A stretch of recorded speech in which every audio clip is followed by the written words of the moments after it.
You're very welcome back. The band I'm welcoming into the studio are the Radiators from Space. Pete Holliday, Steve Rapp, Johnny Bonnie, good morning. Good morning. Gentlemen, Morning, Tom. Lovely to see you in the studio. And I've said my whole life I've never interviewed the Radiators from Space. Can you believe that? I can. Because you'd broken up and gone away again, hadn't you?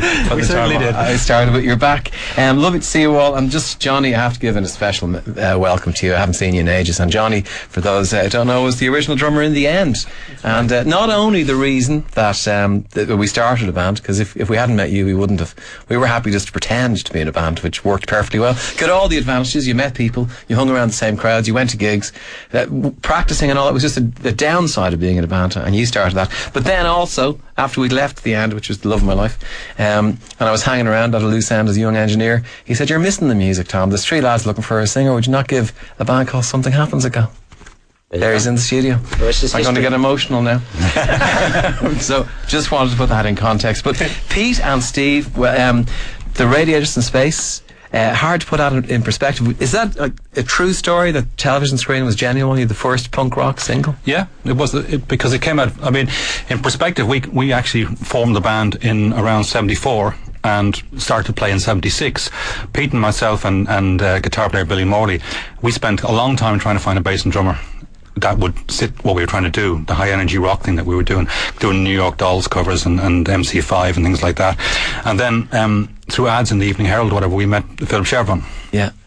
And Philip then came out and joined us, and he had a friend, Jimmy Crash, and then we found Mark Megaray, and that's when the band came together. So that means that you were the genuine, spontaneous band, the punk rock thing. Because everyone said punk just seemed to happen in towns all over the world. The maddest thing was, when you're reading the NME and suddenly you read about this band in London, Sex Pistols, and they're playing, songs that we were doing the same songs, and then you realise this is something, this isn't synergy, it's happening all over the world. It's that reaction to the bloated kind of rock of the mid-70s, that a sharper, more energetic kind of music was being looked for, and that's what we set out to do. It's amazing though to think, isn't it, that everyone associates punk rock with the Sex Pistols in 76, but prior to that, in garages around the world, there were young kids listening to MC5 in particular, Iggy Pop, I presume, as well. Stooges, and Velvet Underground, and being absolutely fed up with what was going on in music. Yeah, but at the same time as people say, we listen to things like T-Rex and T-Rex, Bowie, Roxy Music, all that stuff. It's amazing. And you must have been amazed when suddenly you found all these other bands not like you, but coming from the same source. Well, it was weird. I mean, the first gig we did, and we'd already signed a record deal at that stage, was with Eddie and the Hot Rods, and Eddie and the Hot Rods' manager wanted us to move to London straight away. He wanted the managers and us to go straight over to London to actually start playing. And we played a gig with Rugulator, another band, and they were managed by Mike Scott, the band Pop Music. Pop Music, great songs, great pop songs. And he was the same. He said, I think you guys are great, you should move to London, but we just didn't feel ready at that time to do it. How did you get signed? It was I think Eamon Carr. Jackie Hayden had a label, and we did a demo recording for them, and we went in and did the demo, and it was one of those strange stories whereby the power of graphics. We did a demo, and I did a mock-up cover for the band with the logo on it, and Chiswick Records came back and said, well, we don't much like the demo, but we like the cover, so I think we'd give you another chance to do the demo. We better point out that the man who did that cover, is telling that story, later did all of the artwork for U2. That was your natural calling, being the graphic designer, being discovered there, wasn't it? So you're over in London at the absolute peak of the punk rock scene, people like the Damned and the Sex Pistols. Well, we because of what happened over here with Belfield and things, we went into the studio to make the first album, and that was probably ahead of when we intended to make it originally. And during the making of the album, I left the band, which was a very heartbreaking thing for me to do, because it was kind of, I realised halfway through the album that the punk rock thing of being a non-musician singer was a performance art thing, but not necessarily a musical thing. And I knew the songs that Pete and Philip were writing required singers, so I kind of decided I would bow out at that point. Very noble of you. Well, I just felt it would, I mean, had the synth come along, which I then went into after the Radiators and started playing synth. I think, to be honest, you became more like a non-performing member of the band. Yeah, we always kept in touch. A water carrier. Kind of. I mean, inspiration. Tell me that you mentioned there the Belfield thing, and I remember meeting Cormac, that John would know very well, our guitar player. He was coming back from Wexford. We were heading along to, if I remember correctly, we were heading along to that big gig that was on over in the north side, and Dailynet was on, and the papers were all talk of this stabbing and a death. You were playing that night. That must have been very. It's fairly horrific, really. Were you aware at the time that was happening? Well, we run. It was the first gig we actually headlined, and the lineup on the night was like Revolver were playing. The Undertones actually was their first gig. We'd hooked up with them, and they were playing with us. The Vipers, Revolver, the Vipers, and there was just a scuffle in the crowd very early on in the evening, and then. We found out then that someone had been stabbed, and after the gig, it was after the gig that we found out that the person had actually died. So this was in UCD. It was the Belfield campus in the Buttery. Yeah. And at the time, punk was being vilified in the papers. I think it was. Yeah, but as it turned out, there was about 2 or 3 stabbings in Ireland that weekend.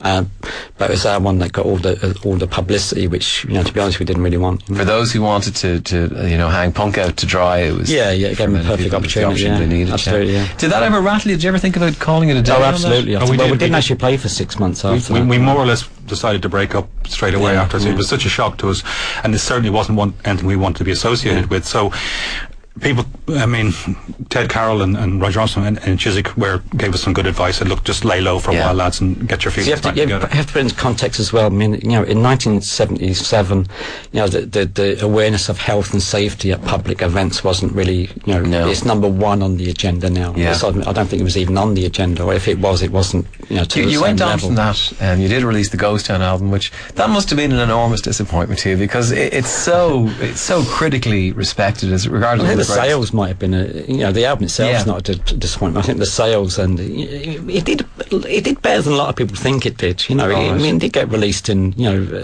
all of the major territories, in Japan. It was seen at the time for almost as, punk was to get you into music. Well, see, the problem with it was that when we finished the album, we recorded Ghost Town only 6 months after TV Tube Heart. Yeah, if you listen to 2 albums, it sounds like 10 years after. 10 years, you'd imagine, yeah. And the problem is that the record company ran into financial difficulties, so they couldn't actually release it for 1 year after it had actually been recorded. So the outcome of that was, by the time it did get released, if it had been released as soon as we'd recorded it, it would have really stood out, amongst sort of Elvis Costello and Blondie, and that which second sort much of wave. More in with. Absolutely. By the time it actually came out, it was almost like one of many albums, which was unfortunate. This new album that you've done, you're recording songs and shining a light on people that many people may never have heard of. The Heir Apparent, the Blue Aces, Orange Machine. Why them? Why did you decide to do this? Well, because I'm slightly older than the other guys, I actually caught the tail end of that scene. I went to see Gary's Intentions, and I went to see a lot of the bands in the clubs, and there's a little sort of little leaflet in the booklet for a gig in Liberty Hall called Beat Blast 68, which I was at, and the Sugar Shack, and what people forget was these were fantastic bands. I mean, they were really, really dynamic, and the first person I ever saw on an Irish stage who I felt had international charisma was Peter Adler, with the action. Most people listening to this have never heard of. No, he's Larry Adler's son, and he was a Trinity student, but a great frontman. He played great sax, harmonica, was a great singer.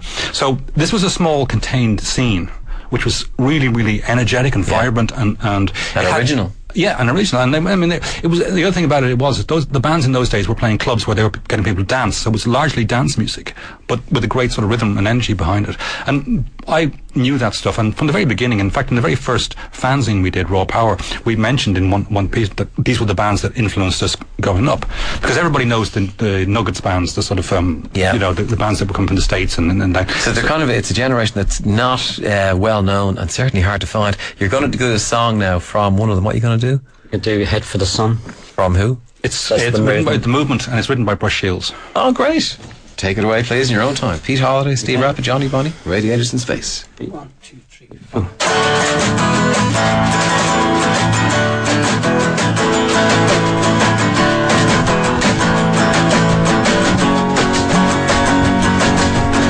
can take a trip to somewhere no one knows and nobody cares who you are or where you're going to. You can get away to some place, no one there has ever seen your face. They don't care if you stay or pass through. Life can be fun if you head for the sun. Kick up your heels, see how it feels. We gotta run, run, run, rabbit run, run, run, run.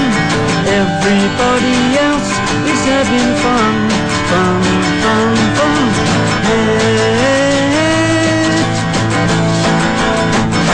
for the sun.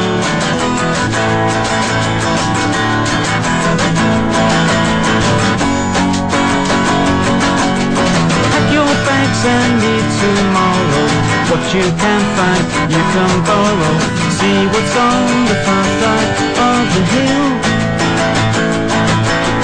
Hurry, hurry, hurry, make a stand. You can't afford to wait. See what's on the far side of the hill. Life can be fun if you head for the sun. Pick up your heels, see how it feels. We gotta run, run, run, rabbit run, run, run, run. Everybody else is having fun, fun, fun, fun. Head, head for the sun.